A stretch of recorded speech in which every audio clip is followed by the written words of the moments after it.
Right. Good evening, everybody. Welcome to this meeting of the Council, which is the third virtual full Council meeting following the introductions of regulations to allow remote meetings in the light of the current coronavirus pandemic.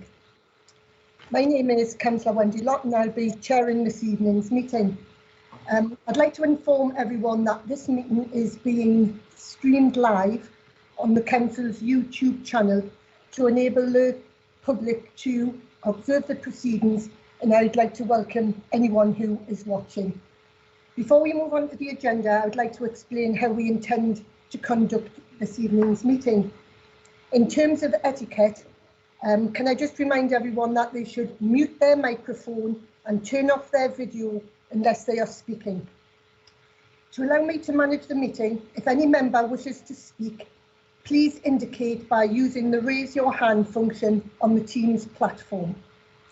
When I call your name, you should turn on your microphone and camera and introduce yourself. As all members have been sent printed copies of the papers, we don't intend to share them on the screen. For any members of the public watching, the agenda papers have been published on the Council's website. They contain 3 motions and 2 reports, one of which I have agreed can be considered as an urgent item, and I will take the urgent report after consideration of Agenda 6, Timetable of Meetings 2021-22. I will ask the relevant member to introduce and move each motion and the reports, and for another member to second those items. Following any discussion in each of the motions and reports, I will invite the mover of the motion or report to exercise a right of reply, and I will then ask members to vote. In order to vote, can members please use the raise your hand function on the Teams platform? And if anyone is unable to use the raise your hand function, I will ask those members to verbally declare their vote against, for, or abstain. Right, the agenda, can we go to item 1, which is public questions, and we have no valid questions which have been received by members of the public. So therefore we move on to apologies. Can I ask those members who haven't yet turned their cameras off to do so now, please, before we continue? It just helps the streaming process when everybody's not. Thank you. I have received apologies from Councillors Carol Burdis and Francis Wheatman. And do we have any other apologies for absence? Councillor Johnson, you have your hand up. Apologies from Councillor Glindon. Councillor Ray Glindon, thank you. Any other apologies for absence? No, right. Item 3. Chair, Councillor Ken Barry has his hand up. Okay. Ken Barry. Councillor Barry?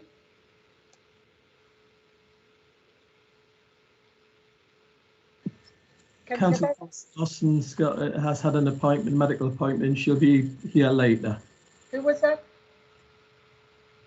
Can it hear you? Councillor Alison Austin will be delayed in entering the meeting, Chair. Thank you. Thanks, Councillor Barry. Thanks, Glenn. Right. Item 3, declarations of interest. Can I remind members if they have any registrable and or non-registrable interests in matters appearing on the agenda, and the nature of the interest they must verbally declare in respect of any items of business to be discussed at this meeting and the nature of such interests.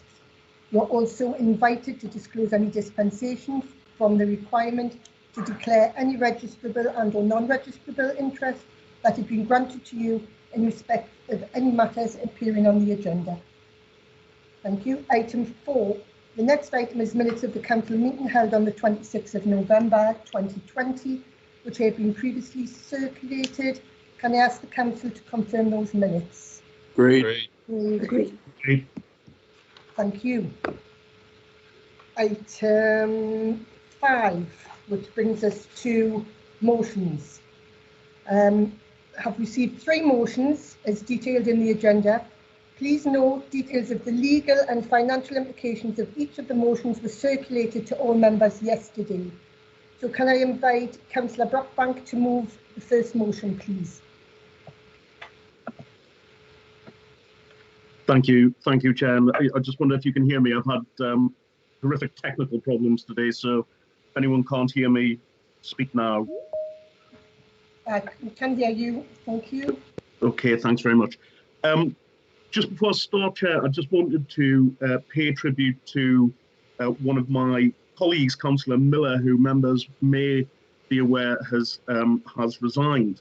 I just want to take a moment to put on record our thanks as a Conservative group, but I'm sure for many members across the chamber as well, for all of Les's hard work over the years, and he certainly will be missed on this side.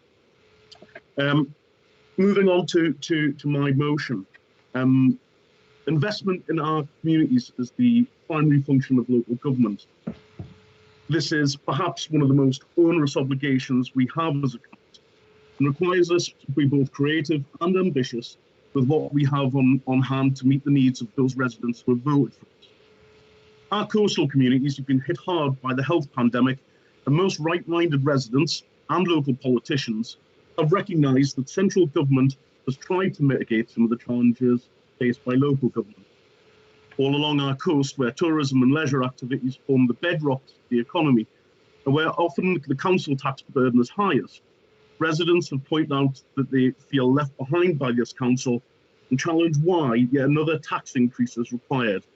They rightly ask the key question, why can't we do it differently? In this chamber, there has often been, I would say too often, more of a focus on what central government has done wrong and how the endless pot of money available at Westminster needs to be dispersed, some sort of panacea for the issues faced by local government. It's undeniable that the health pandemic has led to enormous stresses on our finances. But we need to be clear that it is our role as local politicians, and I stress the word local, to set our policy agenda and then decide how best to pay for these priorities. Each year there's a narrative and counter-narrative from both sides in this chamber around what we can spend, should spend, what residents want. This is referred to as the budget setting process. But I would invite members to reimagine a more creative and democratic way of doing this, where local politicians are listened to, consulted in an open manner on behalf of our residents to inform policy development rather than a battle of wits on issues which can and should be resolved for our borough, especially, as we would say, for the coastal areas that have been hit certainly the hardest in terms of the pandemic. Residents are rightly exasperated.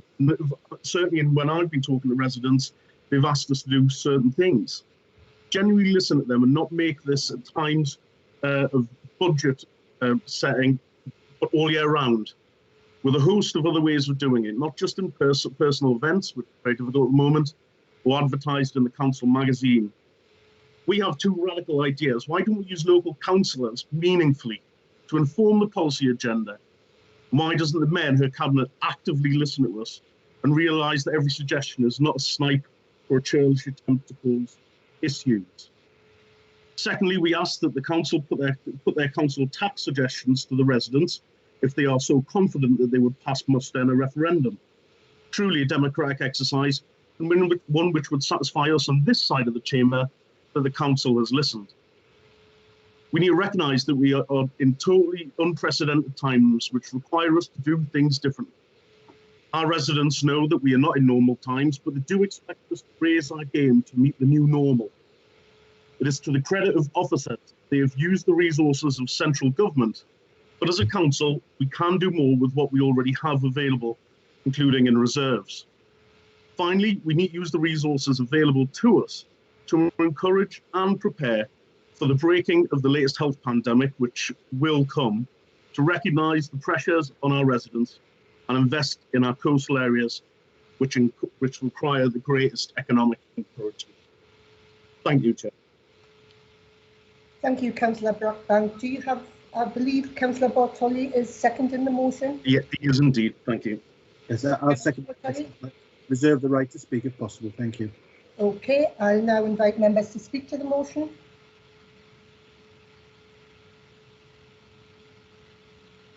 Would anybody like to speak to the motion? Chair, I have Councillor Bruce Pickard's hand up. Councillor Pickard.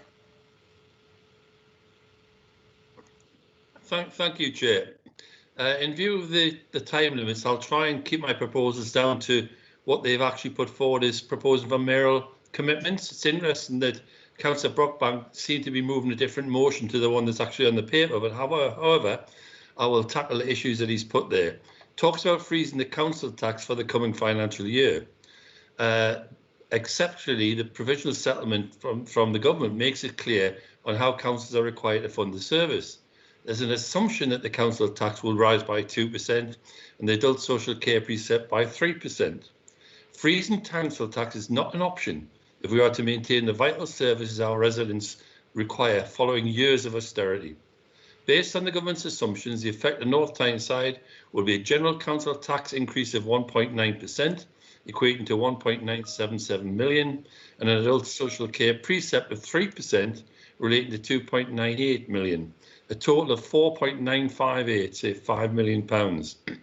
This proposal, if it's accepted, would in fact cut in council budget of £4.958 million. Yet there's no indication from the mover previously asking for the government to fund this or how they would intend funding this cut of nearly £5 million in council finances. They talk about delivering the budget on the coastal communities where the hardest hit. Well, all our communities have been hard hit by the pandemic, and it doesn't do any justice to try to drive a wedge between the different parts of North Tyneside. It is not isolated to coastal communities, and various reports indicate that those who cannot work remotely, whose job can only be done face-to-face, are disproportionately likely to be low-paid, young and from an ethnic minority. It is these groups that have suffered the consequences of the virus to a greater extent in both health outcomes and job income losses. Our latest map on infection clearly shows the effect being greater in those areas of North Tyneside suffering the highest levels of deprivation, contrary to the argument put forward by Councillor Brockbank. The Council has always invested in all our communities. I am sure you'll see when our budget is presented to Cabinet, it will contain our commitment to significant investment in all our communities.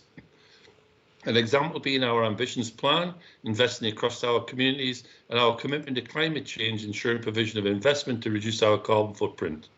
We also have an excellent track record of supporting business.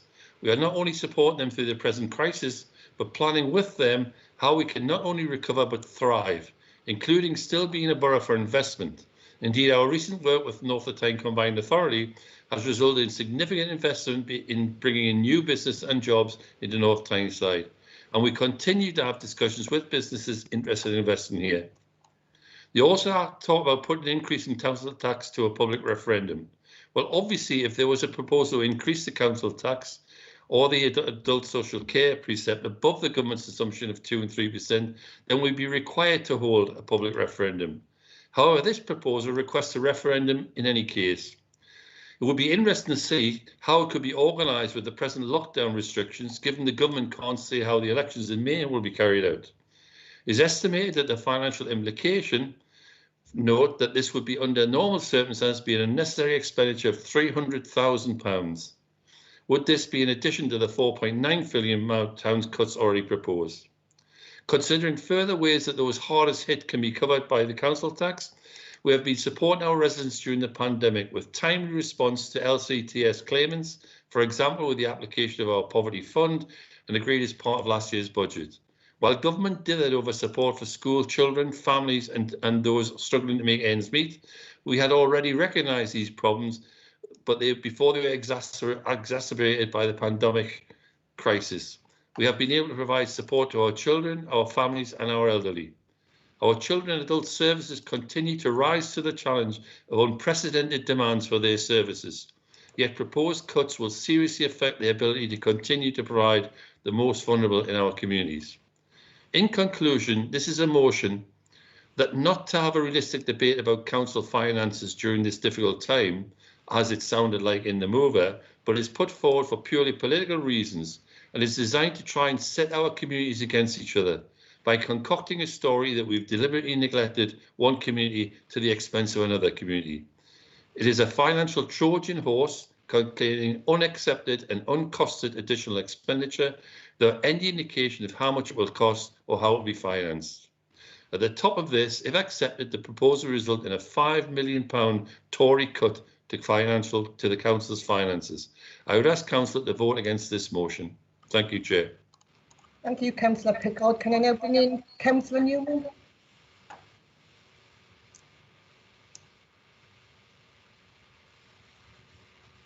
Chair, sorry, I've been having some troubles with my PC. I certainly can't be, so I won't be supporting this motion, and I can't support it because I believe it's ill-conceived and it's inaccurate, because there's a number of important bits of information that's been omitted from the motion. So if I could just quickly go through it. In regards to the statements at the beginning of the motion, the Conservatives state that we've got £66.9 million of reserves, but they fail to mention that only 15 million of these reserves are usable, or around 15 million are usable, the rest being ring-fenced and not available for use with the general fund. Now, that's portraying a different light when you put those two bits of information together. Now, I do want to remind the Conservative group that on a meeting of the 22nd of November 2018, the argument around reserves was brought to this council when a direct question was asked to the mayor, and a full breakdown of the reserves was given, and it's very suspicious that the Conservative group would omit that from their motion. As for the council tax, the Conservatives very conveniently forget to mention that the central government has slashed their funding to local authority, meaning that this authority has had to make savings of around 127 million since 2011. It also very, very conveniently forgets to mention that this council has passed a number of motions calling on the central government to stop their funding cuts to us, and these are motions that the Conservatives have never backed. It fails to mention that. I'm very surprised that they've quoted Sir Keir Starmer, because any search on Google would reveal that after that quote, Keir Starmer went on to say that the central government should supply the funding. As for what the motion's actually committing the mayor to do, first, like the Deputy Mayor just said, this authority is committed to all of our borough and all of our areas. You just have to look at the investment of swans. So again, this attempt to try and portray one against the other isn't, in my eye, isn't helpful, and I can't support it because it's trying to pit communities against each other.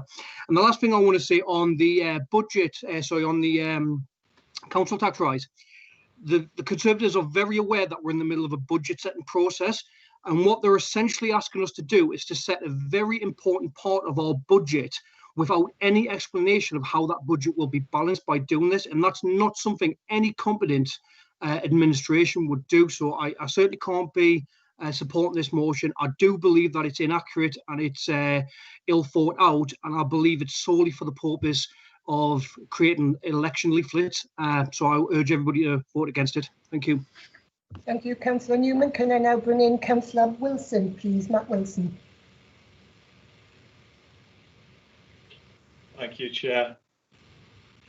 I must confess, when I received the paperwork through for this meeting and I read the motions, I came to this first motion and just found it so disappointingly parochial, being headlined coastal investment, and really, reading it from my point of view, felt like the only concern of the Conservative councillors was the coastal strip, and no real concern for inland communities in the central and western wards. I represent Preston Ward in North Shields. I've done so for a couple of years now, and I do remember, and I continue to meet residents or interact with residents who contact me, who do have a perception actually that the council already favours the coastal strip with their investments. And I speak up often to talk about how the council is very equitable in the way that it seeks to distribute its resources across the borough. And so, to back this motion would be to essentially to support that kind of parochial favouritism that we work so hard not to do. I also recall actually my first ever council meeting when I was just, preparing for my election in 2019. It was actually on the 21st of February 2019. It was a budget meeting, and the leader of the Conservative group at that time, it was Councillor Wallace, brought an objection to the budget that was being set, and within that it dealt with the issue of reserves. And under that leadership, it seemed like the Conservative group did understand the reserves of the council and the fact that there are a number of restricted reserves, for instance, the budgets that are held by our local schools. And then there's the strategic reserve, which is a small amount of money, about £15 million, in the context of our overall budget of about 600 million per year. A small amount that we can actually use if we find ourselves, from year to year, needed to have a little bit of a buffer because of income generation, etc. So I can't back this at all. It's parochial, and it also just represents a fundamental misunderstanding of our financial position as a council. Thank you, Councillor Wilson. Can I now bring in Councillor Sandra Green? Thank you, Chair. As Chair of the Budget Scrutiny Group, which met for the first time on the 17th of December 2020, of which Councillor Brockbank did offer himself in his services and was a member of that group and was present. And a further meeting then took place on the 12th of January once the settlement was known, which Councillor Brockbank did not attend. Discussion took place at that meeting on the 12th of January about the 1.99% and the 3% council tax rise. And as have been told before at previous budget scrutiny meetings, that we were in a position not to impose the council tax as proposed by the government. We were told very categorically at that meeting, and this has been supported by the Section 151 officer, that if we did not impose that increase as proposed by the government, that this would have a cumulative effect year on year, and that loss would be felt year on year. And this has been explained many, many times, and I don't know why we get this regurgitation every year about not lifting the council tax when the Tory government are telling us that we must. And if we lose that money, that 5 million is year on year on year. And can I once again remind Councillor Brockbank and the proposers that this budget setting is for the whole of our borough. We are an ambitious borough and we set the budget for the whole of our borough and not just for the coastal strip. I will not be supporting this motion. Thank you. Thank you, Councillor Green. Can I now bring in Councillor Huscroft?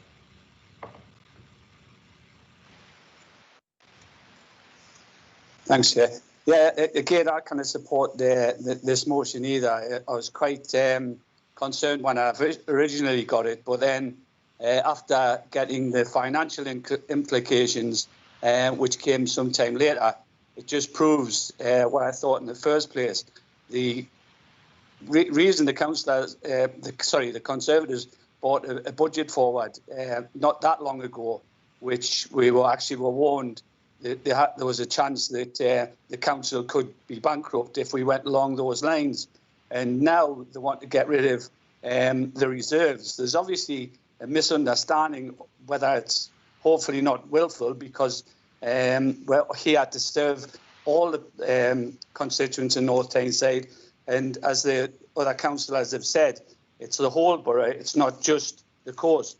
Every part of North Tyneside is important to myself, and I'm sure a lot of the other councillors, albeit it would appear not the Conservatives. I just don't know where they're going with this. It's just, here we go again. Let's print some leaflets. Absolutely appalling. Thank you. Thank you, Councillor Hutchcroft. Can I bring in Councillor Rankin?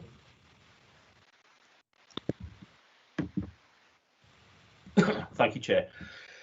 This motion is incredibly naive, and the good thing about the decisions that we make in this chamber with regards to how we look after the public purse is that we are scrutinised by independent officers, and they have the ability to intervene if we are making the wrong decisions. And that happened in 2018 when there was a proposal to cut council tax and take £1.7 million out of reserves. This isn't so much a motion as an unfortunate political stunt. It's dangerous because it could bankrupt the local authority, and that's just a simple fact. Now, the major thing that I have an issue with is this statement about £66.9 million worth of reserves, because it's not true. Now, as councillors, it can be sometimes difficult to get a grasp of the finer points of local authority finance. But when we're making decisions to put motions in like this, and when we make decisions around things like council tax setting, what is clear is the level of reserves that we have to operate, because it's called the strategic reserve. We are told what it is in the annual accounts that council signs off, and there is the balances in there, and also the definition of all reserves and how they operate are in there. There also, we get the same definitions as part of the budget pack, because it's in the reserves and balances part of the budget, and again it explains exactly what the balance is. And Councillor Newman alluded to the fact that in 2018 there was a discussion in the chamber which was caused by Conservative literature stating that there was £66 million worth of reserves. And at that point in time, Councillor Glindon, as the Cabinet Member for Finance, explained very clearly exactly how the reserves worked, and the proposers who are on here now, Councillor Bartoli wasn't in the chamber, but certainly Councillor Brockbank and Councillor Barry were. That explanation was very clear. It's on the council website, and then something was circulated afterwards, and there was even a press release in the Chronicle which said exactly what the reserves were. So our strategic reserve at the moment is around about £15 million. This would effectively take nearly £5 million out of it. And we actually, again, as a council, we vote for a minimum balance every year, and that minimum balance is £10 million. So my concern here is that as councillors who get this information consistently, to then make statements like this, because there's been a public statement made as well and shared on social media, to make statements like this, there is a point in time where everyone has to say, it's not just people getting it wrong, it's people seeking to deliberately mislead the residents. Because the simple fact is, the strategic reserve is what absorbs council tax cuts. Now, what I would also like to do is just quickly look at the Conservative Party record in the last few years from the point of view of the budgets they've proposed. So 2016, they refused to accept the 2% council tax rise. They did accept the adult social care rise. That would have taken 1.5 million out of our base budget. 2017, they accepted the social care precept, but they were spending £2.6 million of a dividend that we put into the strategic reserve. 2018, they chose to freeze all council tax and use £1.7 million of the strategic reserve, which would now be £4 million of that reserve gone. 2019, they wanted to reduce the council tax rise to 1%. They accepted the adult social care rise. There was £1.25 million worth of unspecified savings that they couldn't identify. And then last year they didn't actually submit an objection, but they did object to the council tax rise. Now, the combination of all of that would have taken £16 million out of our budget for the setting of tax this year. That £16 million equates to 700 jobs. And luckily, we would have never got there. We wouldn't have had to cut 700 jobs because we would have been in special measures long before that time. So there was absolutely no way that I can vote for this motion. And what I would call on is all councillors to speak to independent officers first before making public statements, to make sure that what you are saying to residents is absolutely correct, because in this one, it absolutely is not correct. And it's a proven fact that we get this information continuously. Thank you, Chair. Thank you, Councillor Rankin. Can I bring in Councillor Karen Clark?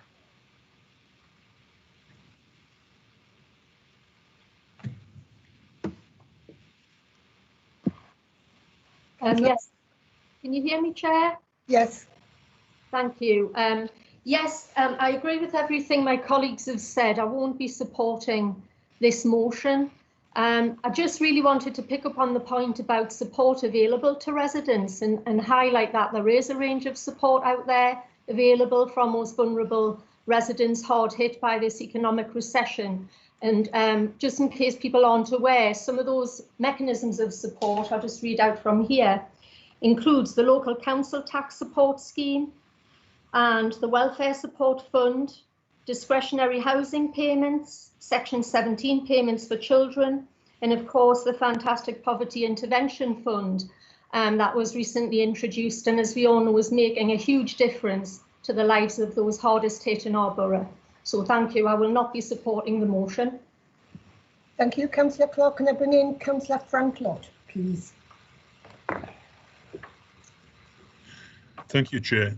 I'd quite simply like to congratulate Councillor Brockbank on having spoken for 5 minutes, during which time he said nothing. He certainly, as Councillor Pickard's pointed out, failed to address the motion that he submitted to Council. this actually amounts to nothing less than an opportunistic and cynical opportunity to use council time to try to capture a headline. He's quoted Keir Starmer quite out of context, but I think Councillor Andy Newen corrected that when he said that, when he explained that Keir Starmer was actually subtly approaching Boris Johnson to ensure that the government allowed us or helped us to overcome this financial difficulty with the increase in council tax. He ignored that context, but can I put this into the proper context? This is a meeting where, when Councillor Brockbank was speaking, there was a total of 4 Conservative councillors in a meeting of 58 people. That's why I'm saying that it's a cynical opportunity, a cynical approach to try to capture a headline. Thank you. Thank you, Councillor Locke. Can I bring in Mayor Redfern, please? Thank you, Chairman. I would just like to say I couldn't possibly support this motion. Councillor Brockbank said the coastal area had been left behind for some time. I don't know where he lives. I thought he lived at the coast. As a council, we have worked very, very hard right across the borough. But we've also put a great deal of energy into the coast, as you know. And to be quite honest, to say that the coastal areas are worst hit, when the evidence actually will point to many of our deprived areas where there is terrible strife going on, to be quite honest. And I'm so delighted, Chairman, that this has been recorded and this is open to everyone, because some people really need to understand at times what trickery is trying to be brought to this council to actually not actually convince people of what it's really like, to be quite honest. This is a time when we should all be working together, and to say that the coastal strip is really different and it has to have special treatment. I have to tell you that many, many people at the coast have written into us and complimented this council on the work they've done there over the last 7 years.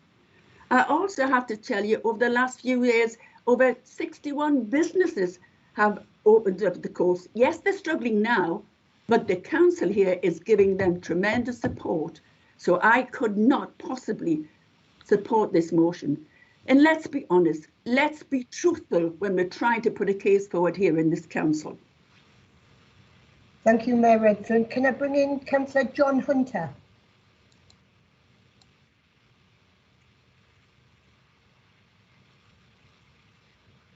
Thanks, Chair. I couldn't support this motion. The only thing I think Councillor Brockbank has missed out, he didn't declare independence for the coast. That's what I've got to say. Thank you, Councillor Hunter. Can I bring in Councillor Cruddas? Thank you, Chair. I won't be supporting this motion tonight for a number of reasons, many which have already been outlined by colleagues. I think the motion is particularly misleading on the financial aspects, which we've heard about. And I really just wanted to say I feel very saddened by this motion and by the sentiment of the motion. I really think at any time, but certainly during these unprecedented times of this pandemic, we should be pulling together. That's all I want to say, Chair. Thank you, Councillor Cruddas. Can I bring in Councillor Thirlaway, please?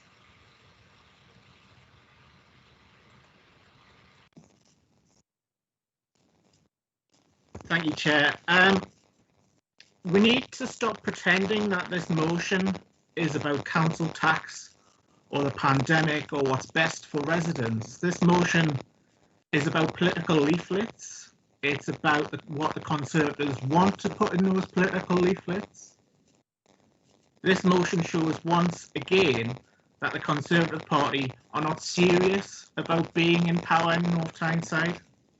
They care about clinging to the few seats Can you hear me, Chair? Is there an issue with the sound? It's very crackly, Councillor Thirlway. I don't know if you've... I can only apologise. I think it's my laptop. Okay. This motion shows once again that the Conservative Party are not serious about clinging are not serious about being in power in North Tyneside. They care about clinging to the few seats at the coast, and they think this motion will help them. It won't. This motion has the potential to bankrupt this council. Think about that. Also, think about the irony of the Conservative group when they claim that the last Labour government mismanaged the nation's finances. A legitimate, responsible opposition wouldn't bring a motion like this to full council. A political party wanting to score some easy political points would bring this motion to council. And I think that's what we need to expose tonight. We know how hard councillors and council officers work to set the budget year after year. This motion is an insult to them, an insult to the intelligence of residents.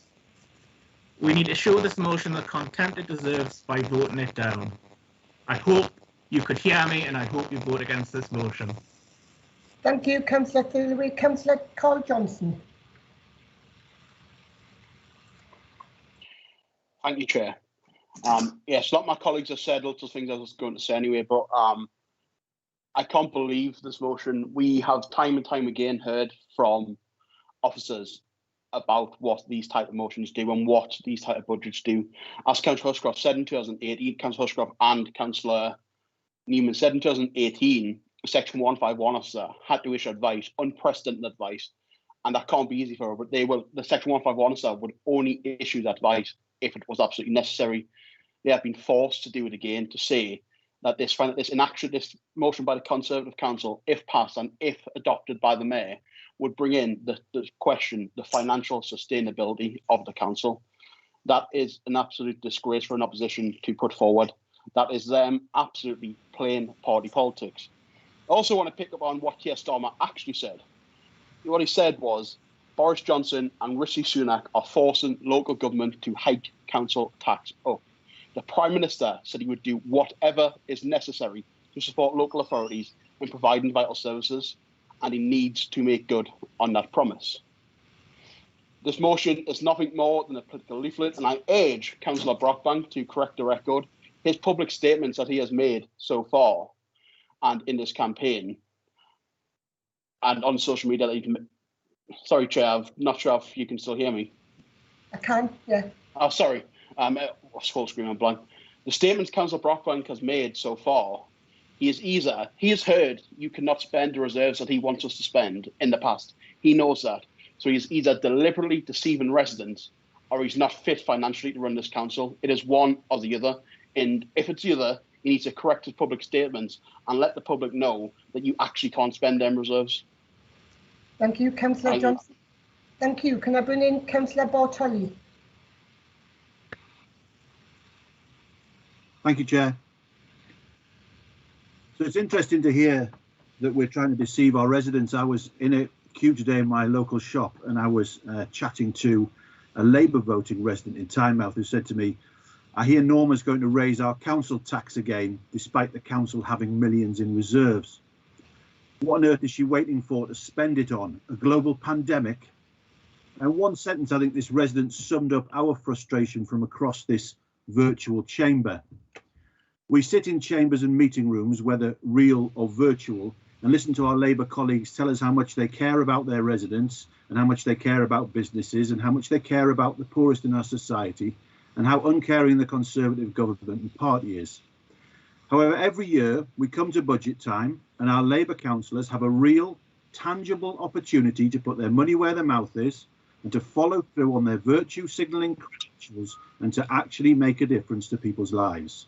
Yet every year, despite calls from the Conservative group as been highlighted tonight, they continue to nod through Norma's increases in council tax and hurt the very groups and individuals they profess to care for, while sitting on millions in reserve. Now, during normal times, this kind of hypocrisy is difficult for us to watch, but this year it becomes almost impossible.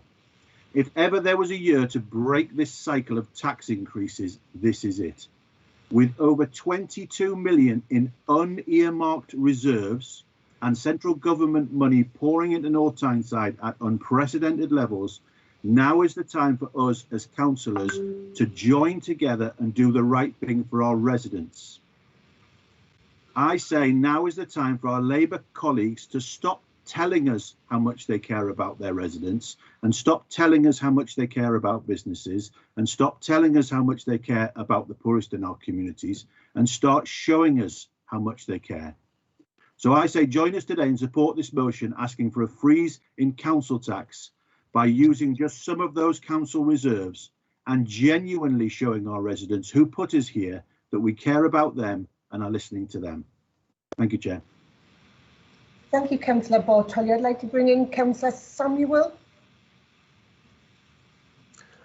Thank you, Chair. I wasn't sure if I was going to speak in this debate after all, because many of the points that I was going to make have already been made. But certainly after listening to Councillor Bartoli there, I think it's necessary to reiterate the fact that this debate here is about financial competence, no more and no less. The first election that I stood in 2018, we faced a similar situation where leaflets were going out claiming that the council had £60 million in reserves that could be spent to keep the council tax down. I raised it at council in the first year that I was there and put a question, and it was clarified that that level of reserve did not exist. They were not usable reserves. They were earmarked for other projects. They were in other budgets, for instance, the housing revenue account, that couldn't be used. And what happened was that they'd been lumped together to try and give the impression for a leaflet, as it is this time, and that we had this money available for spending.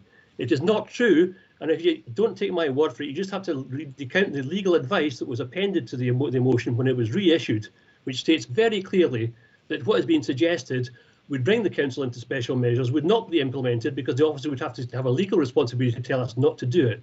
It's rash, it's illegal, and it's taking, in this particular time, it's just taking the electorate for fools, and that's just not right, because we need to be honest with them about what can be spent and what could not be spent, and this is just, it's either a deliberate lie or it's financial incompetence. I'll say that it's financial incompetence because it would be wrong to accuse people of lying. Thank you, Councillor Samuel. Can I bring in Councillor Mulvena?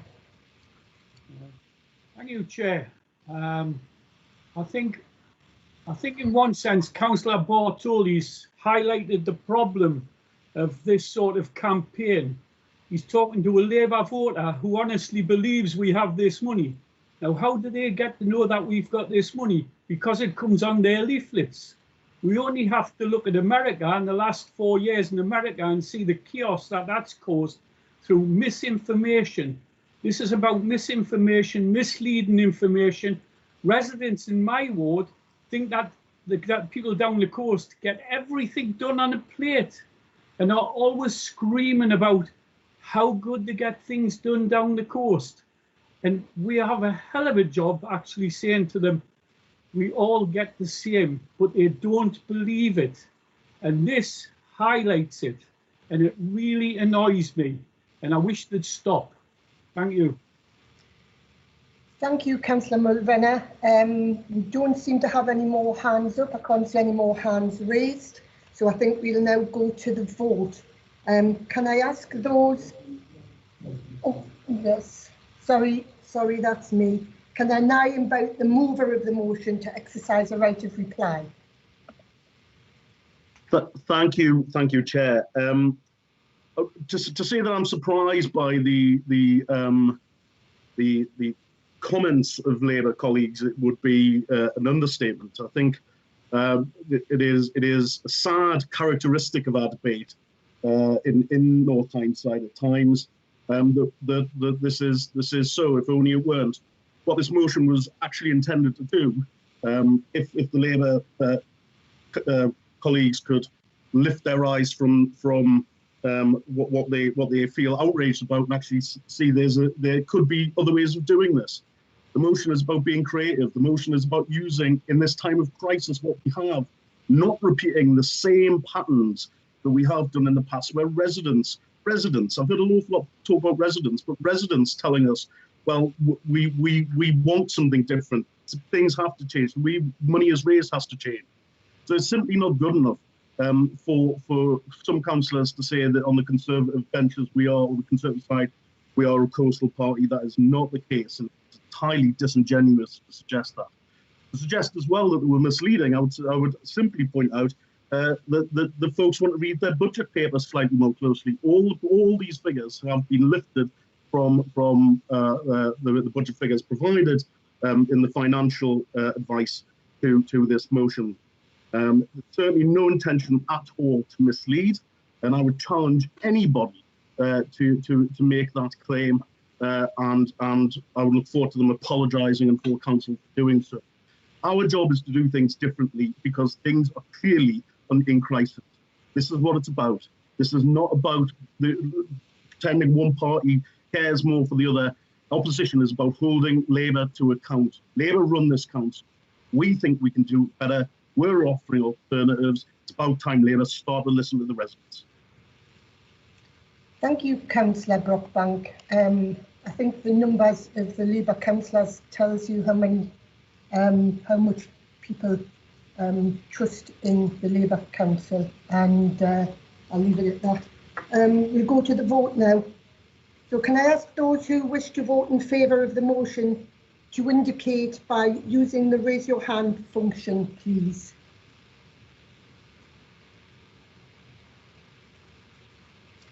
Do not put your hand down until votes have been counted, and I'll let you know when to lower your hand.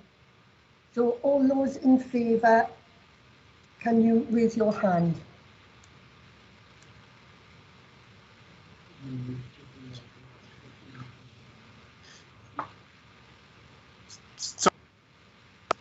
Can I clarify that this is those in favour of the motion as it stands? In favour of the motion as it stands, yes.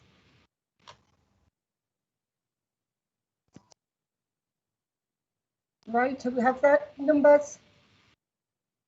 So that's 4 in favour, Chair. Okay, can I have those that are against the motion to raise their hands, please?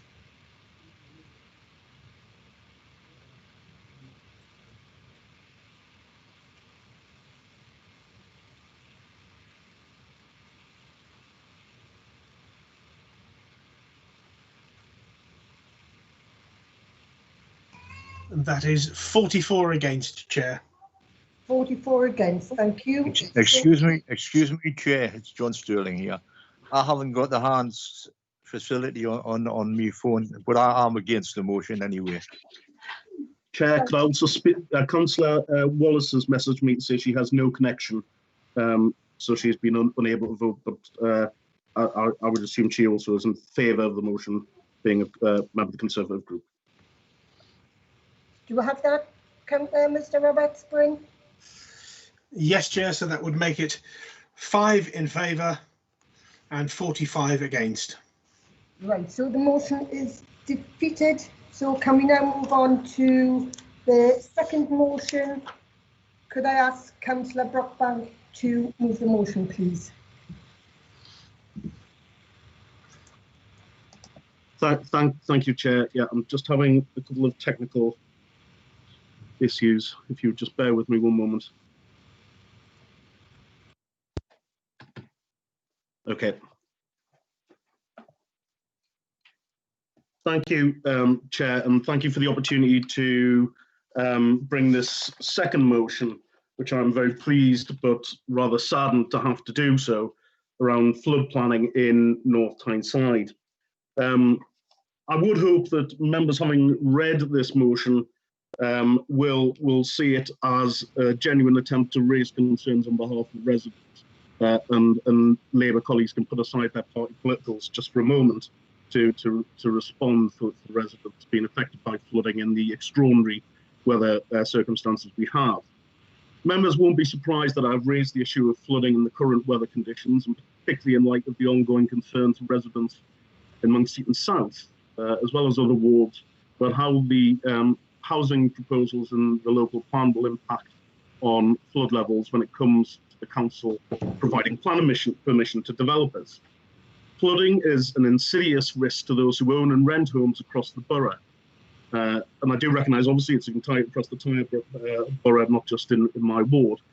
I have spoken to many residents in my ward who told me heartbreaking stories of not being able to get insurance for their homes following incidents of water invasion, personal possessions of loved ones who have passed away being destroyed, and homes reeking of damp with no likelihood of selling. This is the current position. It's important to point out.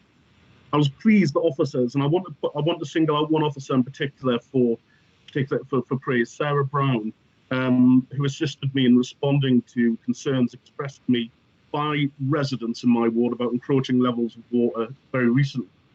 It was excellent work, but I don't think sandbags were enough to assuage the worries of my residents. But I'm given to understand that officers plan to review that particular area for a more robust response. That's a great start, but many more things concern my residents, with the proposed housing by the council as part of their local plan being number one. The local community cannot accept that more housing would equal no risk of further or increased flooding. And so I asked the Mayor directly, can the Mayor promise that this will not be the case?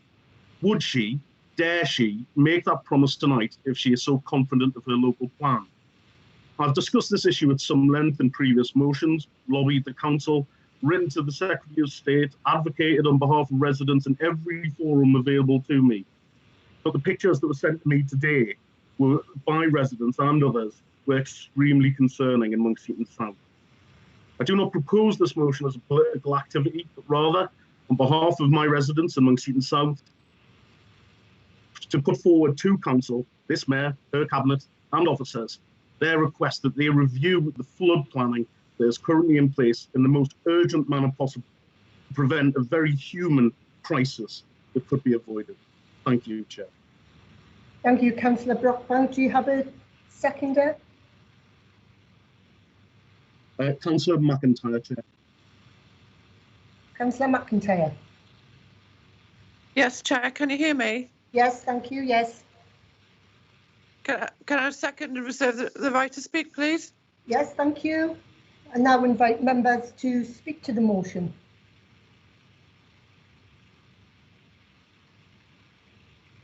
Would any members wish to speak to the motion?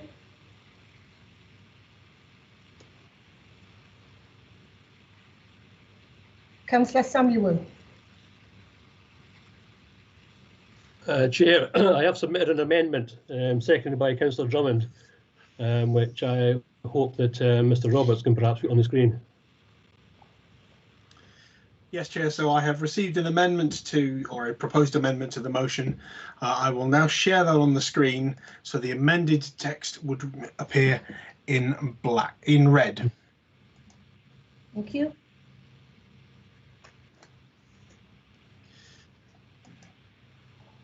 My apologies, one moment.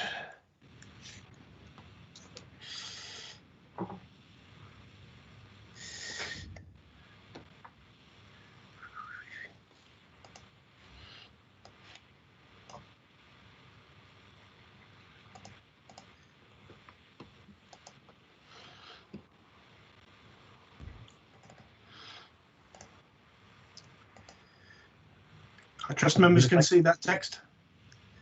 Yeah. If everybody's happy, I shall begin. Basically, the reason for moving this amendment is that whilst I share concerns as a member of this council, but I also, as a resident of Monk Seaton South Branch myself, who was affected by flooding quite severely, I think I do have some perspective to bring in this as to what has happened over the years.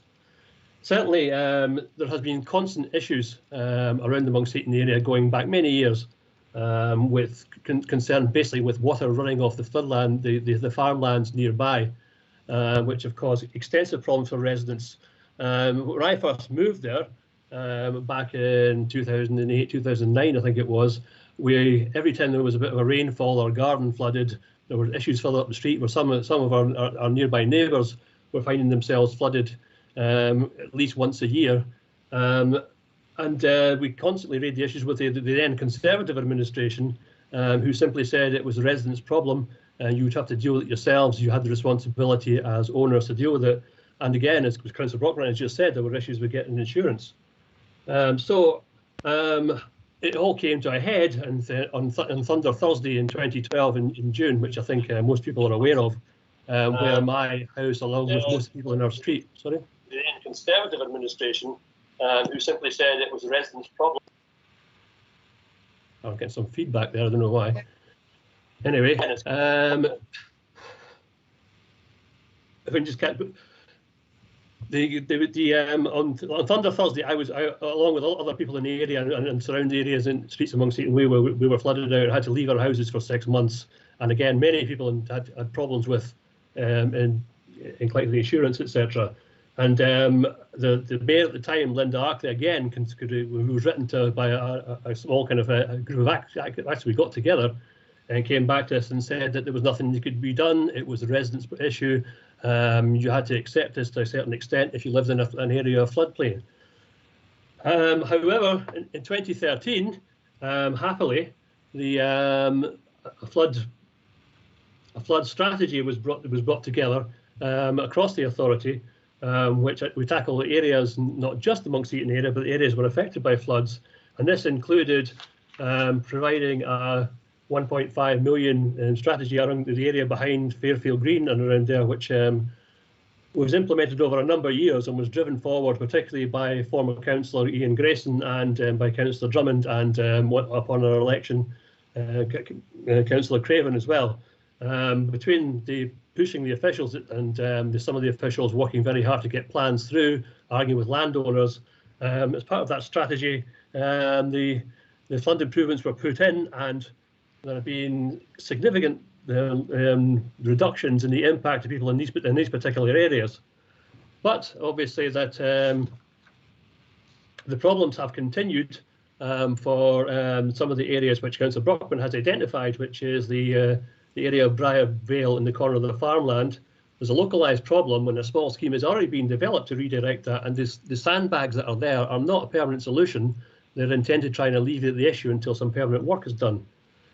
On the other area, which is beside Langley Fields, again has been identified that there's drainage issues there, a collapsed drainage system, which is not draining the water away particularly well, which means that as a result of that, there will be further work undertaken to do that. So again, through work of all, pushed by all local councillors, I would say, in situ, the work has been taken forward and it is getting addressed. It's obviously not enough. And obviously for that reason, as I understand it, a revised flooding authority is being taken to Cabinet in April this year, so there isn't any need for a revised flooding strategy. We have a flooding strategy already, and it is being taken forward and amended in view of the experience of the in the intervening years. You have 1 minute remaining, Councillor. Okay, if I just really cover the local plan issues. Because the campaign that I've heard from the Conservatives before talked about not having any development in the area. Now, leaving aside the development of the issues themselves for the moment, let's just look at that. If there is no development in the area, there needs to be a plan as to how to alleviate the flooding, otherwise the flooding will continue. If any development takes place in the area, there is a requirement to make sure there is appropriate measures put in place to prevent flooding. And so that needs to be taken into consideration because that will happen. And so while I don't necessarily advocate developing in the area, if you're not going to have built houses in that area, we need to hear from the opposition as to what they would actually do to eliminate flooding. I'll stop there. Thank you, Chair. Thank you, Councillor Samuel. Would you have a seconder for the amendment? Yes, Chair. I reserve the right to reply. Okie dokie, thank you. And I now invite members to speak to the amendment. Anybody wish to speak to the amendment? No? Oh, Councillor Huscroft. Can I bring Councillor Huscroft in?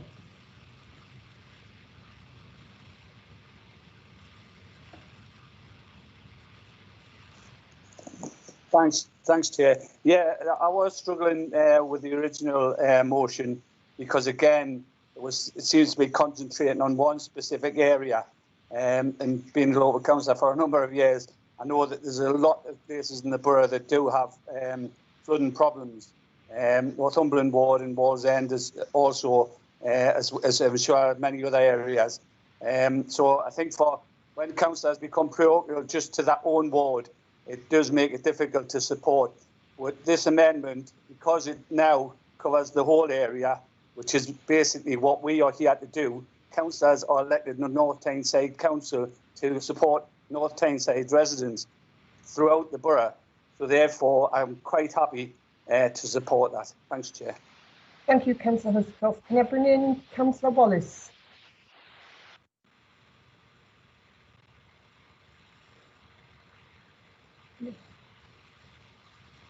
Councillor Wallace, are you having difficulties?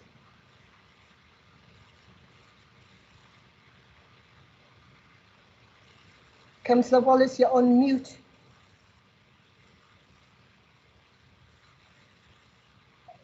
Councillor Hello. Wallace? Hello there. Hello. Hello. Can you hear me? The We connection's can now, not been yes. very good. You can hear you now. Thank you. Thank you. Judith Wallace, St Mary's Ward. Could you clarify, please, Chairman, is the amendment taking out all the wording of the motion after the first paragraph? I'm not clear about that from what I can see on the screen. Delete after, it says delete after across many areas. Can the mover If I can assist, Chair. clarify that, please?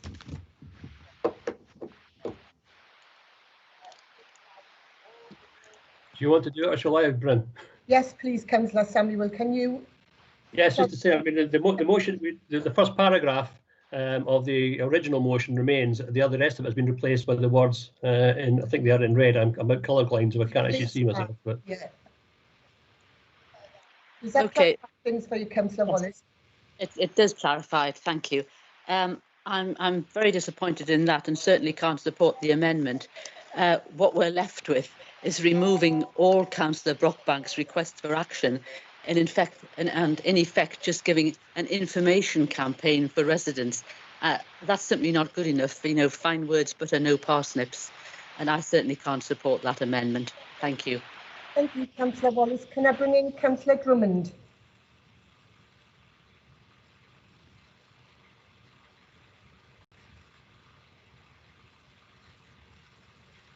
Councillor Drummond? You're on mute. Sorry, Chair. Delayed response by the computer. Just want to put a few things in here with regard to this. I mean, the way Councillor Brockbank works things is always he's flying solo, which is not the case. I mean, since I came on the council, and as Councillor Samuels said, he's been involved with us as a resident with the flooding he suffered. One of my aims when I came onto the council was to go onto the Environment Committee precisely for this, precisely to try and prevent flooding in Monkseaton in North Tyneside. The council have spent around £1.5 million on flood defences, which I must say in the last few days with all the rain that's come down have worked pretty well. There are some localised issues around Briar Vale. I've been contacted by residents as well, and I've been working closely with them. Just an update: if Councillor Brockbank had done his homework, he would have went up there. There's not sandbags there. There's an earth bund there at the moment, which is a temporary measure, and sandbags are always a temporary measure. The emergency services use them all the time, so that has been put in place to protect homes at present.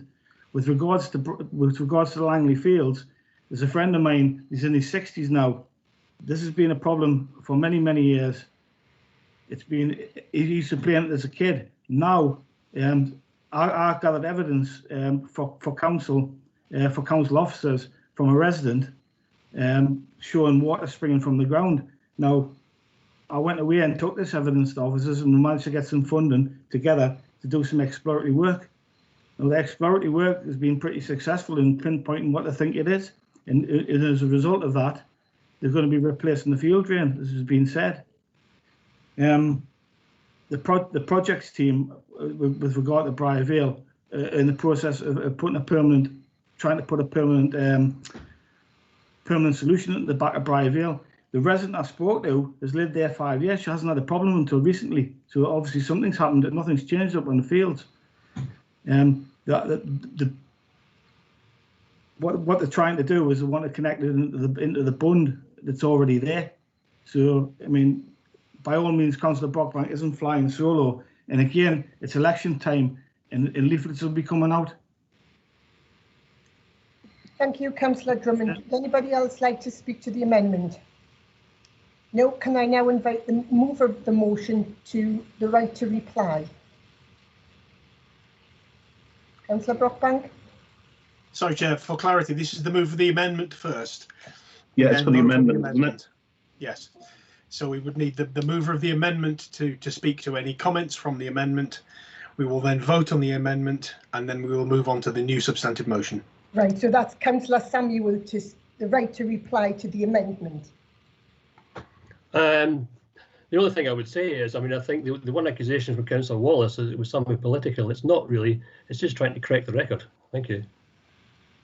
Thank you. Can we now vote on the amendment?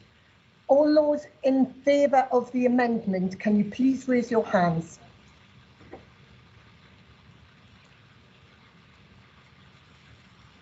Those who do not have the raise hands facility, can you make it known how you would wish to vote? John Sterling again. Yeah, I'm for the amendment. Thank you. Chair, Jim Allen for the amendment. Thank you, Councillor Allen.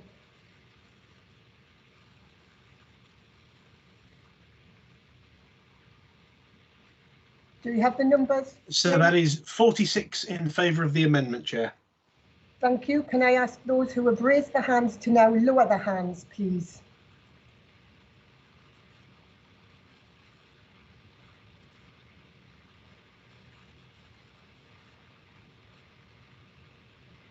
All those against the amendment, can I ask to raise your hands?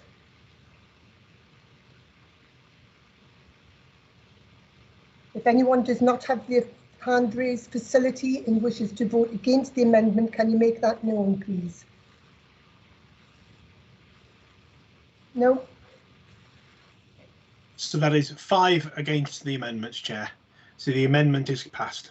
The amendment is passed. Thank you. So can I ask everyone to lower their hands, please?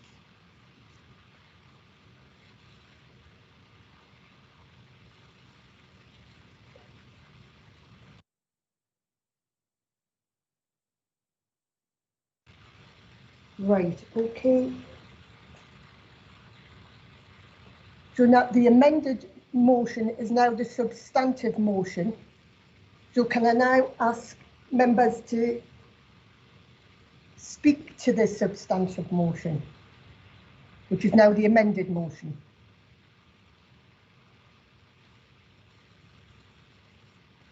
Councillor John Sterling again. Yeah, I'm voting for the amendment again. Councillor Rankin? Yes, Chair. Sorry, just on the basis that we've already discussed this, will we not just move straight to the vote?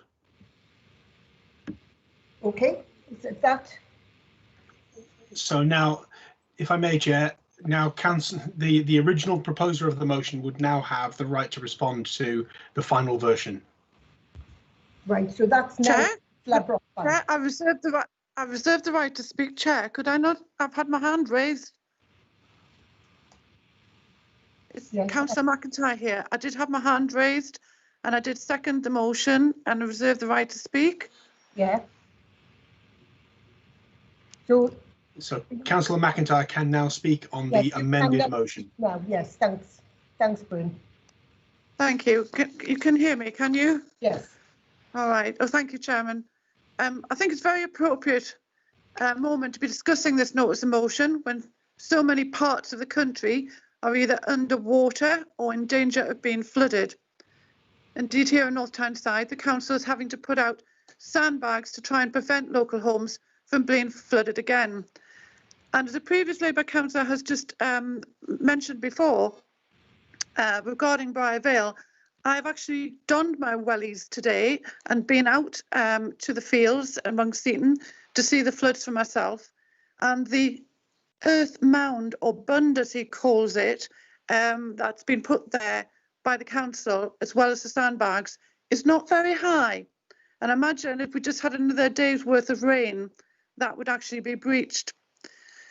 Anyway, it is quite clear from the evidence of local flooding that the decision by Labour to allow building on so many greenfield sites will only add to the risk of existing homes being flooded, and they should now take the decision to reconsider building 3,000 plus houses on the Rake Lane area in and around Monkseaton.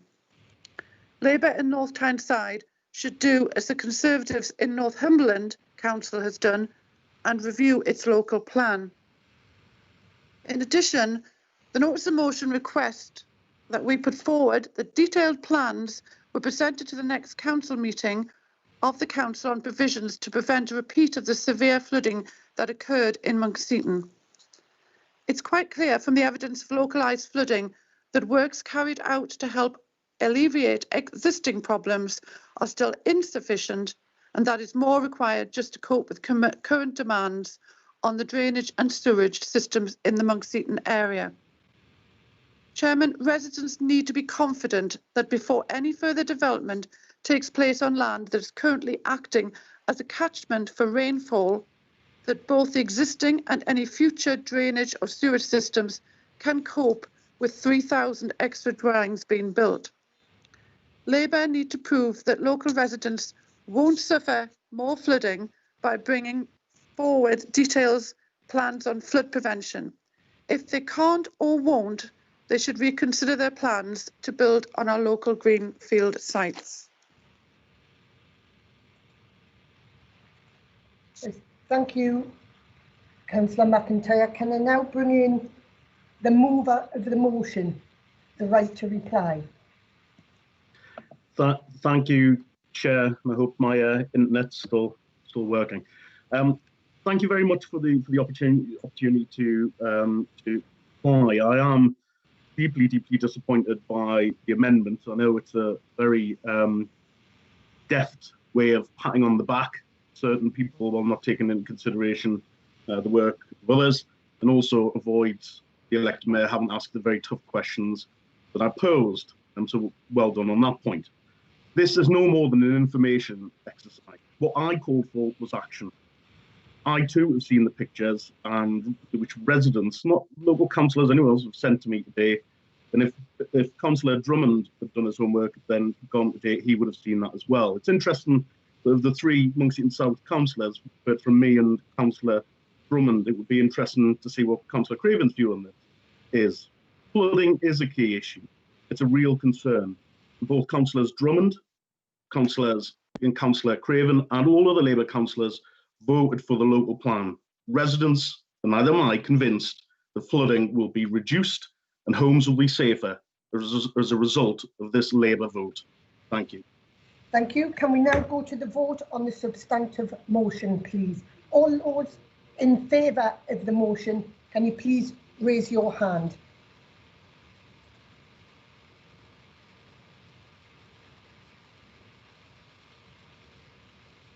Hello, Chair. John Sterling again. I'm in favour. Thank you.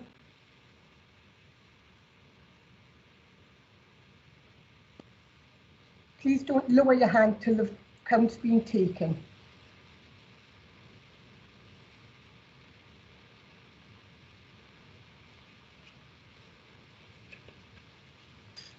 That's 45 in favour of the motion as amended, Chair. Thank you. Can you now... Excuse me, Bryn, I don't know if you counted my vote. I'm being locked out of one device. So I voted late there. Councillor Clark. I did indeed, Councillor, yes. Can everyone lower their hands, please?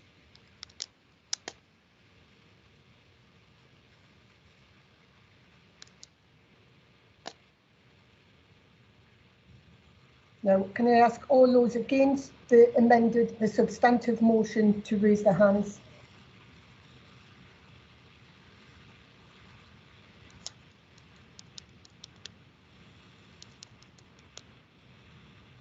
All those against?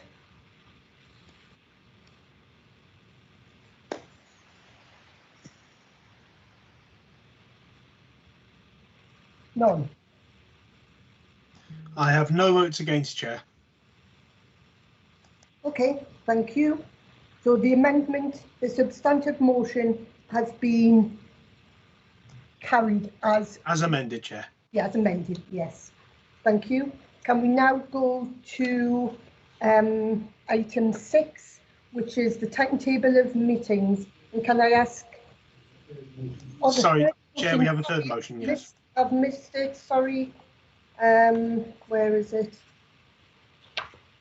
Sorry, the third motion is Councillor Bartoli to move the motion.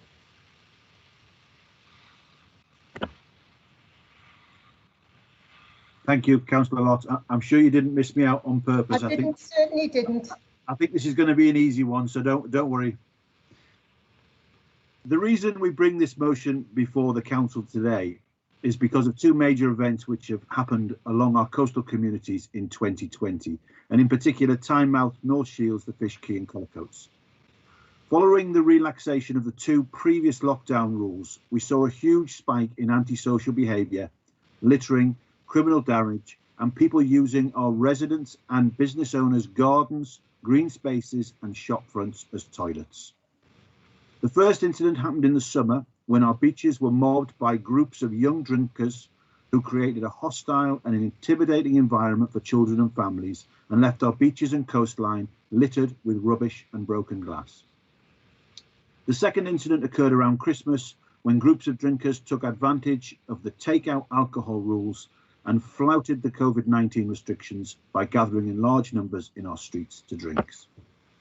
Both of these events made local and national news, and on both occasions the situation was finally got under control by a mixture of police intervention and the actions of our beach wardens and COVID marshals, along with licensing enforcement from the council.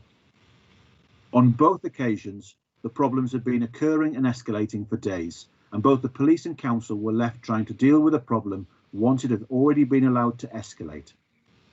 Now, to be clear, I lay no blame or criticism with the police or the council workers who were dealing with these difficult and volatile situations, and both these incidents were very hard to predict. As the vaccine rollout successfully continues, we're all anticipating a release from lockdown in the next few weeks. And if these incidents along the coast have taught us anything, it is to expect large crowds to be visiting our coastline once again. So far, on the whole, our residents and businesses have been understanding, but we cannot expect that same level of understanding if we fail to predict or prevent the scenes of antisocial behaviour and damage that we saw in 2020 from happening again. This motion is clear. It's simply asking for the Police and Crime Commissioner to provide support to our coastal communities, not once problems have already begun, but in anticipation of them. I'm sure the council are already considering the best ways to avoid a reoccurrence of these issues with their own officers.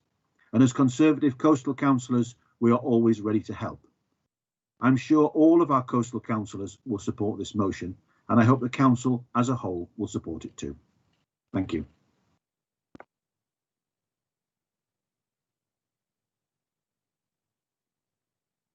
Thank you, Councillor Bartoli. Do you have a seconder for this motion? I second the motion, Councillor Ken Barry, and I reserve the right to speak. Thank you, Councillor Barry. I'll now invite members to speak to the motion. Councillor Johnson. Thank you, Chair. Councillor, I've moved an amendment to the motion and I've already sent it to Bryn Roberts.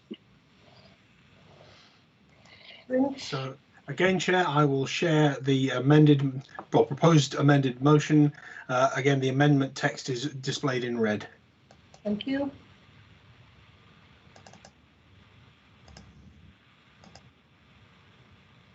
Am I all right to proceed, Councillor Lott?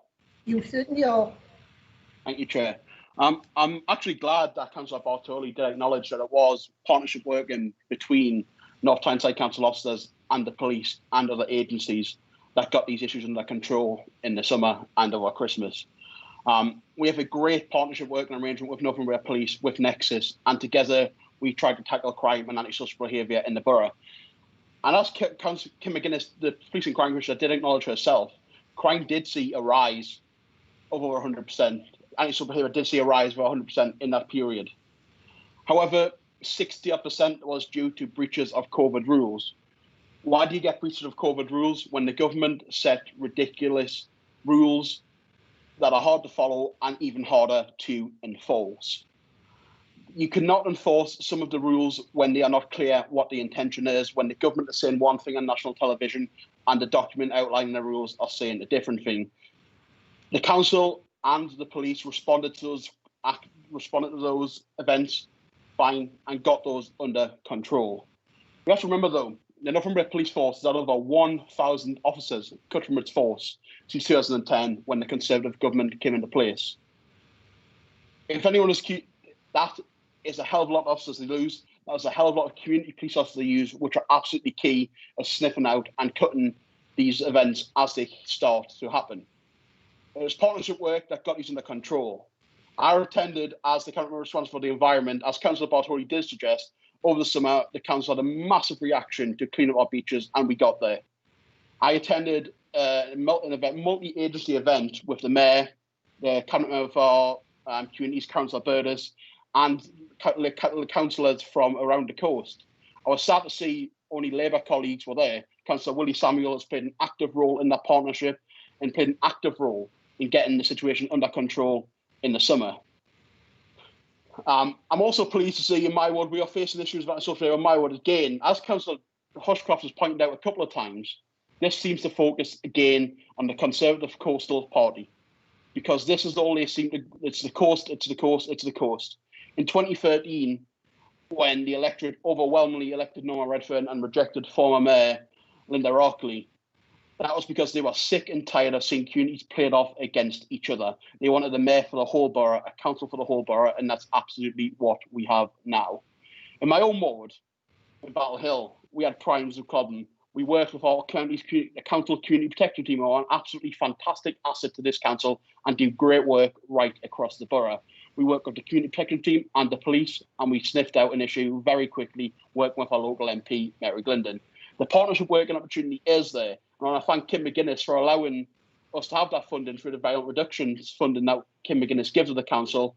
That allows our, as it says in the motion, our team to move in the Customer First Centre along with police, youth workers and community protection officers. That gives real community spirit, and it allows the police and our community protection officers to get into the community and sniff these issues out. This is not a political issue. I'm not trying to make it political. I am trying to get more funding, ring fence. This is not funding for it. This is ring fence funding to tackle antisocial behaviour. And if Councillor Bartoli is serious about tackling antisocial behaviour, he absolutely needs to back this motion, ask his government to fund ring fence funding to tackle antisocial behaviour that has arisen directly because of the rules they've put in place in terms of lockdown restrictions. Thank you, Chair. Thank you, Councillor Johnson. Do you have a seconder for the amendment? Yes, Chair, I'm the seconder and I'll speak now if that's okay. Yes, that's fine. Yeah, so it's simple that we need to back everything that's in this amendment, because there's no point when there's an antisocial behaviour problem waiting months at a time for a council meeting to then put forward a motion to ask someone else to write to the Police and Crime Commissioner when you should be rolling up your sleeves and tackling antisocial behaviour and doing the job you were elected to do. When we had problems in my ward, I didn't wait for a motion. I mean, I think our mayor is wonderful, but I didn't need her to write a letter for me to the Police and Crime Commissioner to ask for help and support in tackling these problems. What I did was work with the local police. I worked with the MP's office. I worked with the community protection team. We brought people together to tackle the problem. I didn't go off and say, oh, can you write a letter for me, please? You know, doing the job we were elected to do. The biggest challenge we had in all of that was that we didn't have the boots on the ground. And that wasn't because the police weren't willing to help us. That wasn't because we didn't have the support of the community. That was because we just didn't have enough officers. This amendment is actually calling for real action, because it's calling for funds for our local police to tackle antisocial behaviour, rather than just writing a letter to someone who's already willing to help us, who's already working with us, and it's just a symbolic move. Thank you very much, Chair. Thank you, Councillor Kerwin. Can I now invite members to speak to the amendment? Councillor Thurlowey.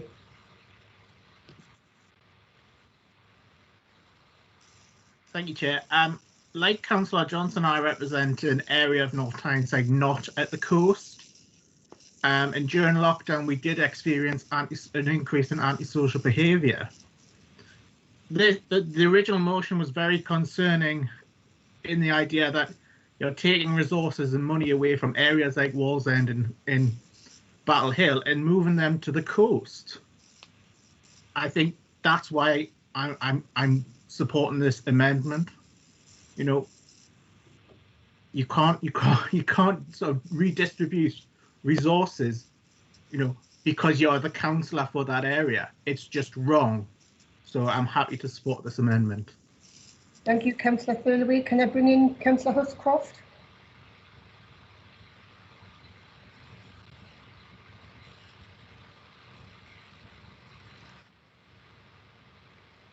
Councillor Huscroft. Sorry, Chair. Yeah. Okay. Sorry, thanks. Yeah, again, the problems that COVID-19 have caused are throughout the whole country. It's not just North Tyneside. It's not just you know, the whole area. It's not just the coast. It's everywhere.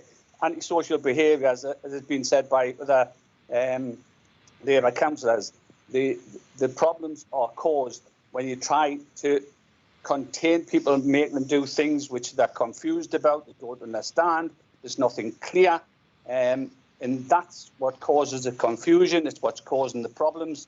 So I'm more than happy to support the amendment. Again, I was concerned about the first motion because, again, it's the coast. Can they not understand, the Conservatives on North Tyneside Council not understand that they represent North Tyneside people? Everybody in North Tyneside deserves exactly the same support. So again, I know I'm repeating myself time and time again, but let's get on with supporting the people of North Tyneside and not just saying this area, that area. Let's support the whole of North Tyneside. Thanks, Chair. Thank you, Councillor Huscroft. Can I bring in Councillor Newman, please? Thank you, Chair. Firstly, I want to say I think we all as councillors have concern over residents' antisocial behaviour. We all are there to support our residents in this. And I think we're all very horrified by the scenes that were on the national news, which happened in Tynemouth. Again, when we look at whether or not we should accept this amendment, whether or not the amendment is the right way to go, what we're essentially doing is on the original amendment, the original motion, we were very specifically asking about one bit of antisocial behaviour in the coastal area. As shocking as that was, and I agree that we need to have a plan in place, but we're very specifically dealing with that one area. And we're also asking the Police and Crime Commissioner, which already has very stretched resources, to try and do something about it. When you look at the amendment that we've put in, what we're essentially asking is we're asking for more funding to allow the Police and Crime Commission to have more resources, therefore she can put more boots on the ground. I think this highlights that, you know, we all have a responsibility for the whole of North Tyneside, and I don't think there's any reason why anybody couldn't accept this motion. Thank you. Thank you, Councillor Newman. Can I bring in Councillor Samuel, please? Thank you, Chair.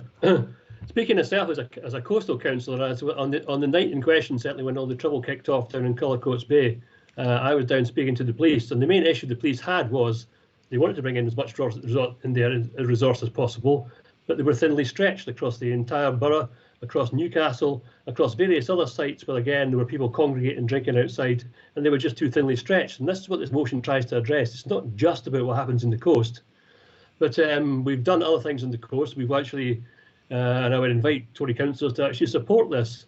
In Cullercoats, for instance, we've set up an organisation called the Cullercoats Collective, which in future will support the beach cleaning, which also will involve local businesses and others round about, some local residents, in actually joining beach wardens to actually help steward people around to try and prevent issues happening on the beach. Working with other people who can speak to youngsters and just ask them what's going on and tying them down. Again, we used to have a youth service before due to Conservative cuts, it had to be abolished, that did that sort of thing. But again, there are volunteers and people that are prepared to give their own time to do that sort of thing. So there are other things you can do as well. But overall, this motion is right. Police resources are stretched. Everywhere needs police resources. And we need it down the coast, but they need it everywhere else as well. We're not just it's not just about the coast. And I say that as a coastal council, and I'm proud to say that. Thank you, Councillor Samuel. Can I bring in Councillor Gary Bell, please? Good evening, Chair. Good evening. Oh, wait, I'll get my camera on. Yes, thank you. First of all, before I start, can I just say a few words about Les Miller? He was very supportive of me when I took the cabinet role of adult social care in about 2017 as being a previous adult social care cabinet member. He was always very kind towards me and had some good ideas. So it's a sorry to see him leave the council, and I put that on Twitter as well. Reference the amendment. I worked with Northern Police from '94 to 2011 when I took voluntary redundancy, and the force was decimated by the Conservative cuts of austerity. Quite many Conservative councillors from North Tyneside stand with us when we were getting cut the bone. I still speak to serving police officers, even though investment is coming back into Northumbria Police. The numbers are just coming back to what they were 2010, 2011. And the force, not just police officers, but you've got police staff, you've got backroom staff who do vital jobs for Northumbria Police. I've got some sympathy with Lewis about the motion he's brought, because it must be terrible living in the coast area and suffering out of social behaviour. But as other councillors have said, it happens everywhere. Antisocial behaviour is a terrible thing, can affect people's lives, and people are entitled to a peaceful life. I won't be voting on the motion. The reason why is because Councillor Johnson has mentioned the VRU, which is a violence reduction unit, which is instigated by the PCC. And I work with the VRU, so just to be fair to people, it's not an interest or anything, but I won't actually vote on this amendment. Thank you, Chair. Thank you, Councillor Bell. Can I now bring in Councillor Mulvanna? Thank you, Chair. I will be supporting this amendment, but I think what we need to realise is that the police, the geographical area, is actually the 9th biggest in the country, and to take a 23% hit in funding over the last 10 years has been very difficult, reducing the workforce by 20%. And what we are seeing now is a sample of the bone has been cut too close. In fact, they've taken bones out of the skeleton, and we now have a problem which, yes, new officers will redress some of the balance, but it takes officers time to actually be trained, and hopefully we won't have this sort of problem in the future. But getting back to the antisocial behaviour, I think if we have a ward in the borough that doesn't have antisocial behaviour, I'd be very surprised. And our council staff, police and others seem to manage this very well. We do have hiccups, and I must admit I am very concerned about the 2 hiccups down the coast, and I would urge the councillors involved in these hiccups down the coast, if they have evidence that some of this was caused by the licensing fraternity, that they ask for the licenses of certain establishments to actually be reviewed, because they have the power to do that, and that is another string to their bow. Thank you very much.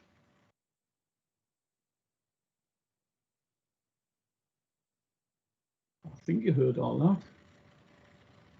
Did you? No? Councillor McIntyre, did you wish to speak? Councillor McIntyre? Yes, can you hear me? Yes, we can. Thank you. You can, right. Actually, I'm not going to speak on to the amendment, because I just want to make it clear that I do not agree that this is an amendment. Apart from the first sentence of the Conservative motion, everything else is changed. So it's not actually an amendment to the motion.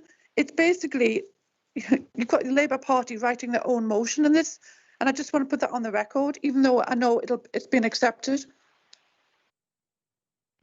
Thank you for that. It's not. It's not an amendment, Chair. This is a new notice of motion. Can I just inform the meeting I'm taking a 5-minute, well, not even that, an adjournment. I'm having technical issues and I need to change computer. So if you just bear with me for a couple of minutes, thank you.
to Councillor McIntyre's comment.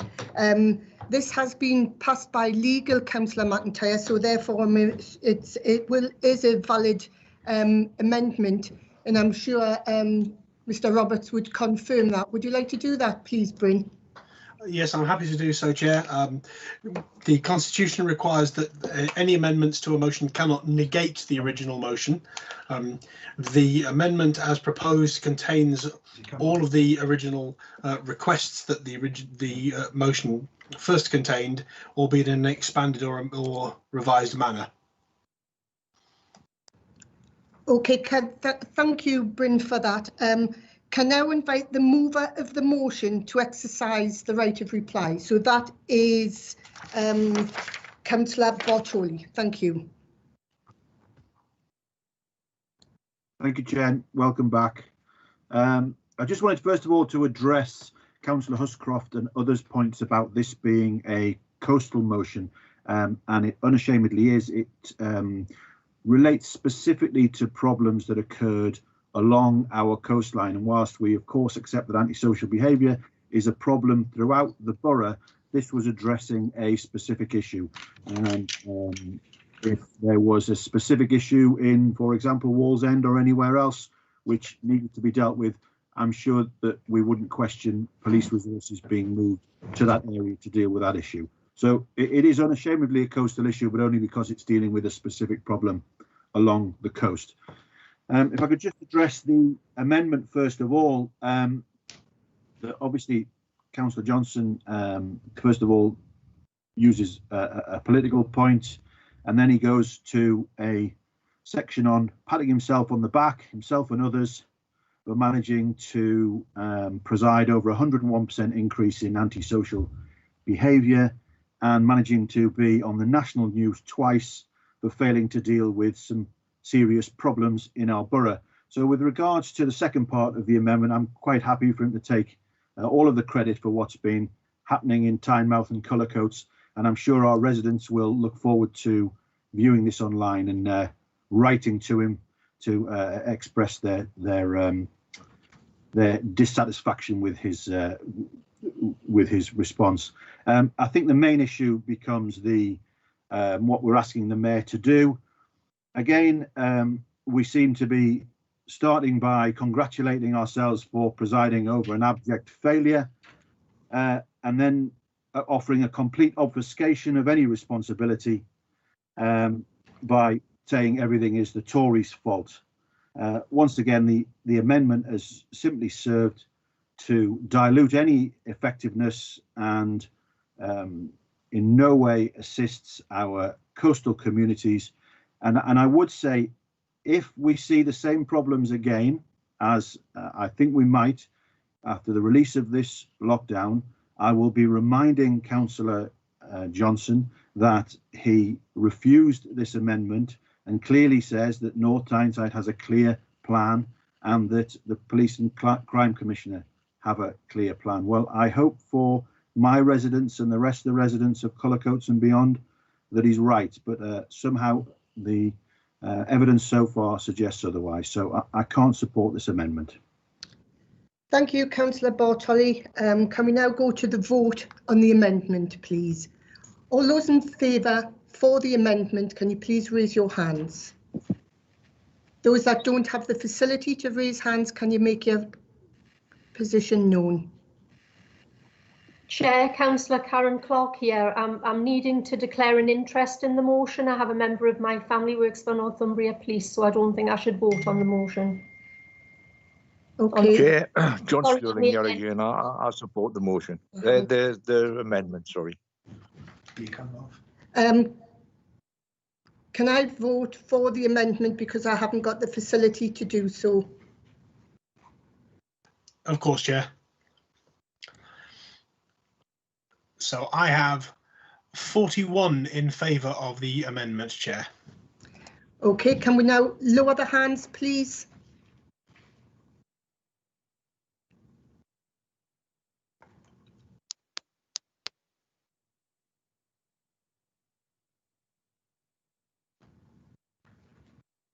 Right, all those against the amendment, can you please make your vote known?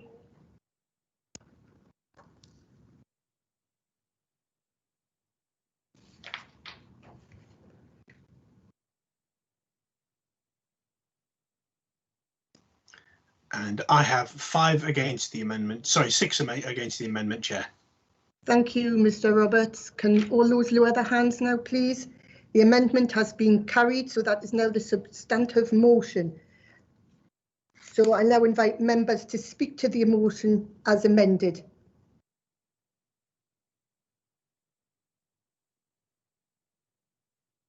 Councillor Johnson. Thank you, Chair. I just want to address some of the comments that Councillor Bartoli made in responding to the amendment.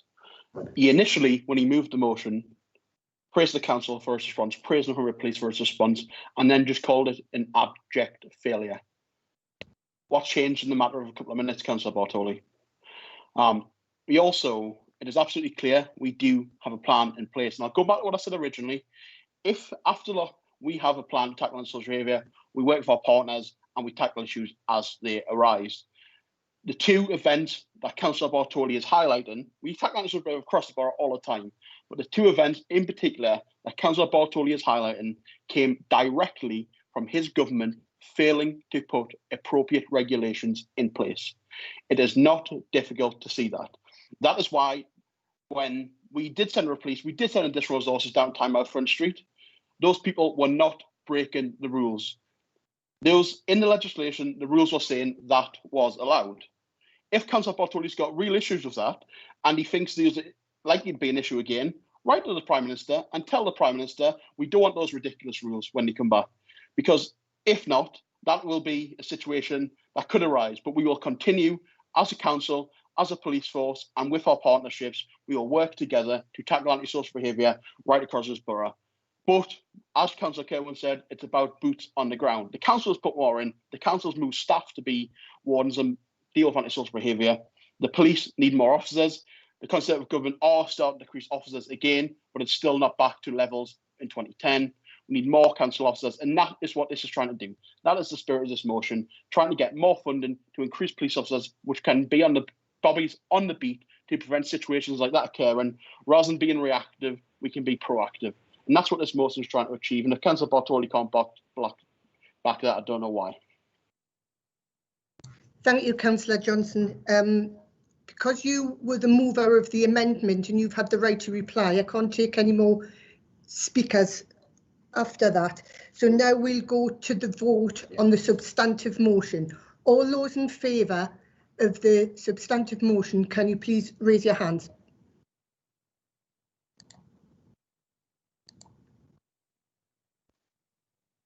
Once again, Chair John Sterling, I'm in favour of the substantive motion.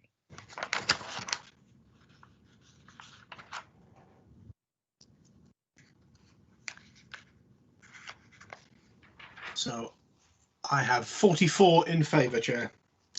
Thank you. Can I ask everyone to lower their hand now, please?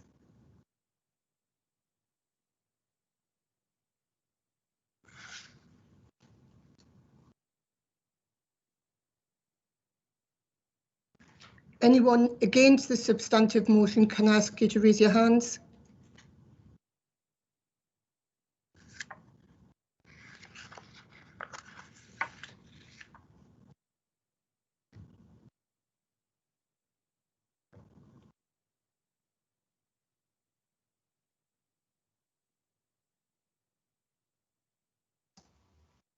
And I have 5 against the motion, Chair.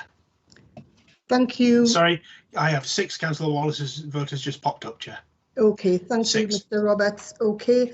Sorry, Chair, it's Councillor Brockbank. Just a point of order.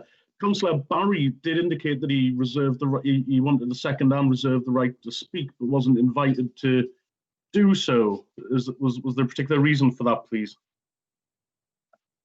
Because he reserved the right to speak. He didn't indicate that he wanted to. He did, Chair, on a couple of occasions. Well, I haven't seen it, and none of the legal team that's with me saw it either, so... Okay, thank you for that clarification. Sorry. So therefore, the substantive motion has been carried. So can we now move to item 6, which is the timetable of meetings 2021-22. And can I ask Mayor Redfern to move the report, please? Thank you, Chairman. Council has requested to approve a timetable of meetings for 2021 to 22 and to agree those dates of council meetings during 2021 to 22, at which questions will be taken from members of the public. The timetable has been drawn up using similar principles upon which the current year's timetable is based, as set out in section 1.5.2 of the report, and is based upon the commencement times that were agreed for the current municipal year. The timetable also includes dates for member briefings and member development. It also proposed that, as for the current year, 3 council meetings be designated for public questions. The meetings to be held on the 22nd of July 2021, 25th of November 2021, and the 20th of January 2022. It is anticipated that in the light of the ongoing coronavirus pandemic, meetings will continue to be held virtually until further notice. Chairman, I would like to move the recommendations as set out in paragraph 1.2 of this report. Thank you, Mayor Redfern. Do you have a seconder? Seconded. And who was that? Councillor Pickard? Yeah. Right. Yes, Chair. Are there any questions? No questions? I'll now invite members to speak to the motion.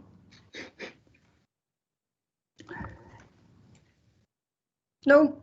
We'll go straight to the vote then. All those in favour, can you raise your hand?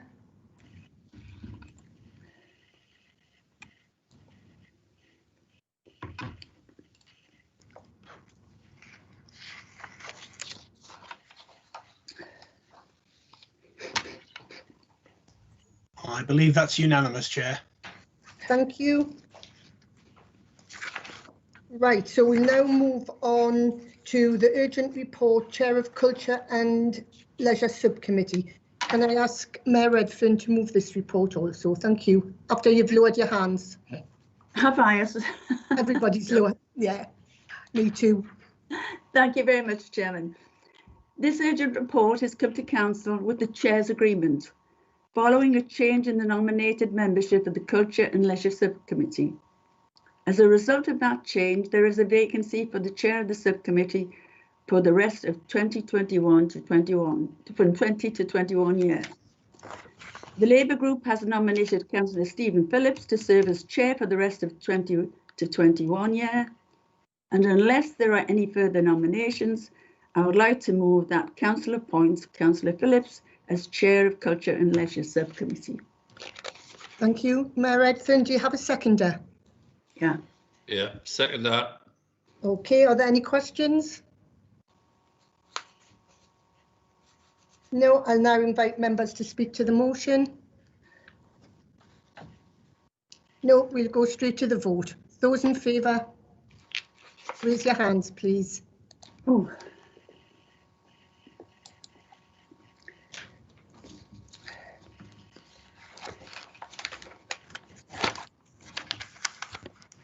Oh, Chair, John Sterling here again. I've raised my hand. Okay, thank you, Councillor Sterling.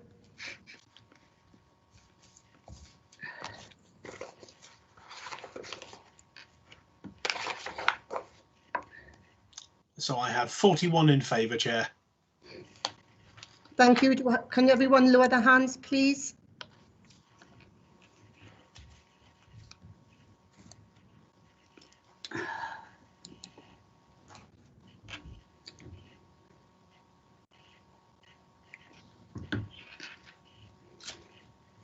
Can I ask Mayor Redfern, can you turn off your camera, please? I will certainly. Thank you very much. Thank you. So that has, anybody that's against, can you please raise your hands?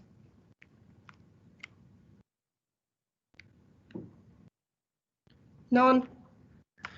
Okay. I have no votes against, Chair. Okay, thank you. That's been carried. So therefore, Stephen Phillips is now Chair of Culture and Leisure. Now move on to item 7, Chair's announcements. First of all, Happy New Year, everybody, even though it seems a lifetime ago. Hope everybody had a good time as much as they could. This year, well, obviously up to now, there's not much to announce other than the money that would normally be spent on civic Christmas cards, etc., was spent on donating food to the Bay Food Bank, which they were very, very grateful for. And it was much more satisfying seeing the amount of food that was given to the food bank instead of Christmas cards that obviously end up in the bin. So it was a great way to utilise the money that would normally be spent on civic Christmas cards, etc. Also, I'd like to note people to note that next week is Holocaust Memorial. The launch will be on the 25th, Monday the 25th at the Lighthouse, and Holocaust Memorial Day will be on the 29th of January, which we'll be able to watch via YouTube from 10 o'clock. So I hope people do tune in and watch this worthy memorial. That's all from me. So I'd like to move on to, I'd like to inform Council of the winners of the Whitley Bay Town Cup for 2020, as agreed by the subcommittee, and the nomination and the award has gone to Sparks, which stands for Support for Parents and Families Living with Autism and Other Related Conditions. This is in recognition of the fantastic support that the organisation provides to families and how this has been adapted throughout the pandemic, and the additional support that has been provided through the supply of food, food parcels during lockdown to the Sparks families in need. I will be writing to the winners and all the nominees to congratulate them all, and we will also ask the communications team to arrange some publicity for the worthy winners. So many congratulations to them. So now can I ask Meg Redfern if she has any announcements? Thank you. Thank you, Chairman. I do. The first thing I would like to point out to everybody is that I'm certainly not afraid of any difficult questions. And many of our councillors have tell you the times I've gone out and visited and had public meetings with very hostile residents and come to some agreeable solution. So this mayor, as Councillor Brockbank refers to me, is certainly not afraid of any difficult questions. But I would like to wish everyone a very happy new year. These have been very difficult times, but thanks to the vaccine, that flicker at the end of the tunnel is becoming a brighter light. So there is hope, but I want to take these few minutes to thank our council staff who have actually worked so hard and continue to deliver our essential services. They've actually continued to look at the vulnerable. They've actually made sure that our young people are looked after when they've had to go into work. Also, I want to thank our volunteers who've helped going out, talking to people, getting messages for those who can't get out, getting the medicines. They've been absolutely amazing. And I want to say, as elected mayor of this borough, I'm extremely proud of our residents. They have done amazing things in very, very, very difficult times. What I am sad about is that the three motions we've heard tonight have centered around just a group of people in this borough. And we are here for every member of this borough to do our very, very best. And I hope that hasn't created a bigger divide amongst us, because this is a pandemic where we need to come together to make sure that we're all kept safe and looked after. I found that very disappointing tonight, Chair. However, I'm sure our residents out there know this council is looking after them, and I've had some extremely nice complimentary comments sent to us, emails, cards, letters, thanking our staff and our councillors and our members for the help and the way they have conducted this council during this pandemic.